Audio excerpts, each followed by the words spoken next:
in the crowded streets of Mumbai, where dreams are as numerous as people, lived a 13-year-old boy named Deepak. Every morning, before the sun could paint the sky, Deepak would be at his father's small tea stall near the railway station. His tiny hands washed cups, served tea, and collected coins, all while his eyes quietly followed the students rushing by, with backpacks and polished shoes. He wasn't jealous. Not really.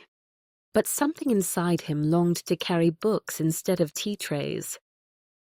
Deepak's father, Raghu Kaka, was a kind but worn-out man. Life had thrown too many storms at him. After his wife passed away, he had no choice but to pull Deepak out of school and bring him to work. "Education can wait," he had said. "Empty stomachs can't." But Deepak never stopped dreaming.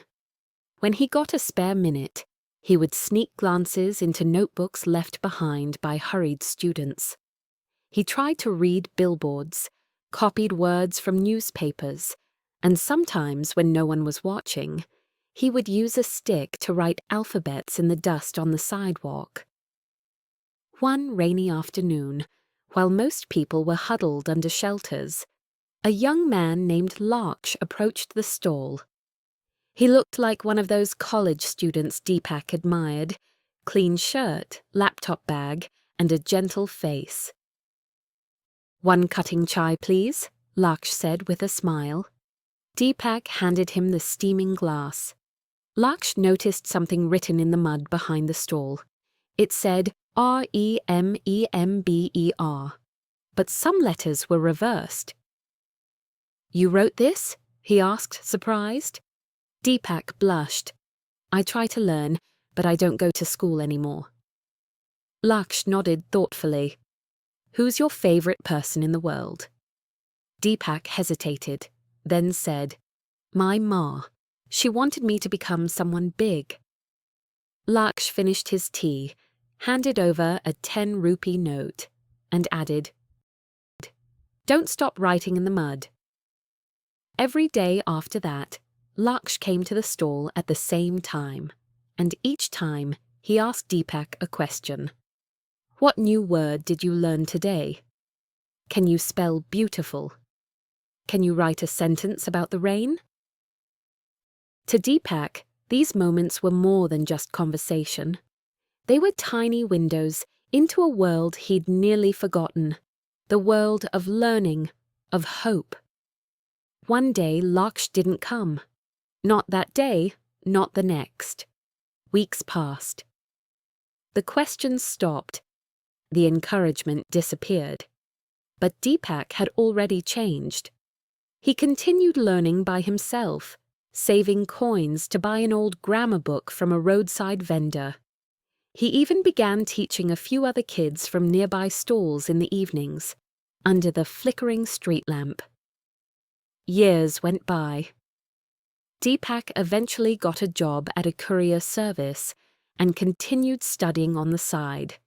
He cleared his board exams as a private student, then earned a diploma in computers.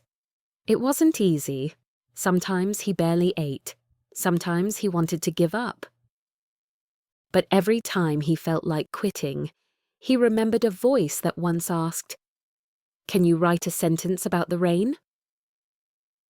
10 years later, Laksh was walking down the same Mumbai street, now older, carrying files and rushing between meetings. A sudden summer shower made him duck under a familiar tin roof, the old tea stall. It looked different, painted, bigger, brighter. But what caught his eye wasn't the stall. It was a small board beside it that said, "Free evening classes for working children, run by Deepak Education Foundation." Laksh blinked. He turned to the man pouring tea behind the counter.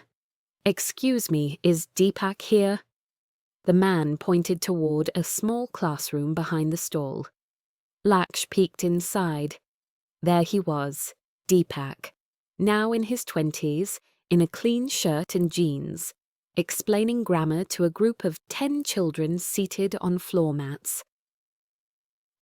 Laksh waited silently until the class was over. When Deepak saw him, his face lit up, like a child meeting a long-lost friend. "Sir," he said, eyes wide. "You came back." Laksh smiled. "I just passed by. I saw the sign. You did all this?" Deepak nodded. "You gave me the push.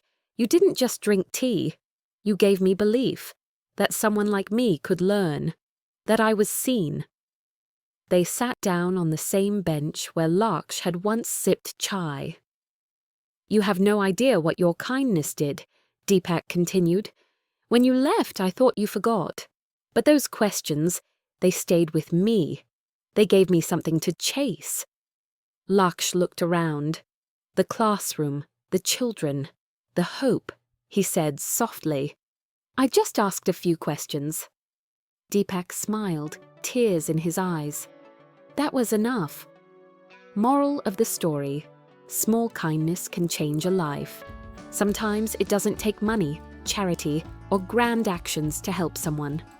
A few kind words, a little belief, a moment of attention.